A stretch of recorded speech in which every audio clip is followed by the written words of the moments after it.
सन्दीप लामिछाने राजशाही वारियर्समा अनुबन्धको विस्तृत तथ्यपरक जानकारी। नेपाली लेग स्पिनर सन्दीप लामिछानेलाई बंगलादेश प्रिमियर लिग बीपीएल को आगामी सिजनका लागि राजशाही वारियर्सले अनुबन्ध गरेको छ। यो अनुबन्ध नेपाली क्रिकेटका लागि ठूलो खबर हो, जसले उहाँको खेल कौशल र अन्तर्राष्ट्रिय बजारमा उहाँको मूल्य अझै उच्च रहेको प्रमाणित गर्दछ। 1. अनुबन्धको मुख्य तथ्य, सन्दीप लामिछानेलाई बीपीएल को राजशाही वारियर्स टिमले अनुबन्ध गरेको छ।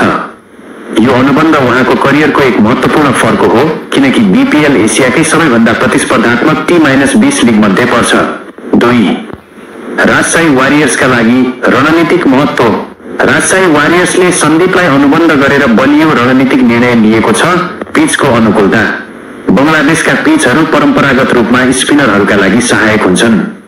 सन्दीपको विविधतापूर्ण स्पिन आक्रमण, विशेष गरी उनको गुगली र फ्लिपर राजशाहीका लागि प्रमुख विकेट लिने हतियार बन्न सक्छ। मध्यक्रमको नियन्त्रण।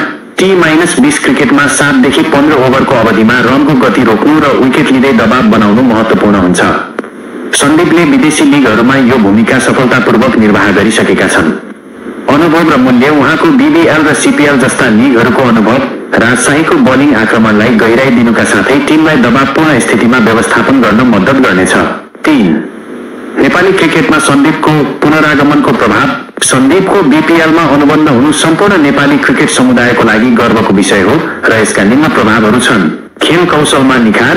विश्वस्तरीय खेलाडीहरू विरुद्ध प्रतिस्पर्धा गर्दा सन्दीपको सिप अझ निखारिनेछ, जसको सीधा फाइदा नेपाली राष्ट्रिय क्रिकेट टिमलाई हुनेछ। युवा खेलाडीलाई प्रेरणा।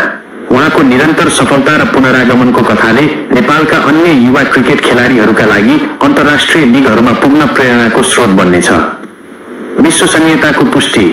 यो अनुबन्धले सन्दीपको खेल क्षमता र व्यावसायिक मूल्यमा रहेको विश्वव्यापी विश्वासलाई पुनर्स्थापित गर्छ। निष्कर्ष। राजशाही वारियर्समा सन्दीप लामिछानेको अनुबन्ध उहाँको व्यक्तिगत र राष्ट्रिय क्रिकेट करियर दुवैका लागि उत्साहजनक सुरुवात हो। सारा नेपाली क्रिकेट फ्यानहरू उहाँले बीपीएलमा आफ्नो लेग स्पिनको जादु देखाउने र टिमलाई सफल बनाउनेमा आशावादी छन्।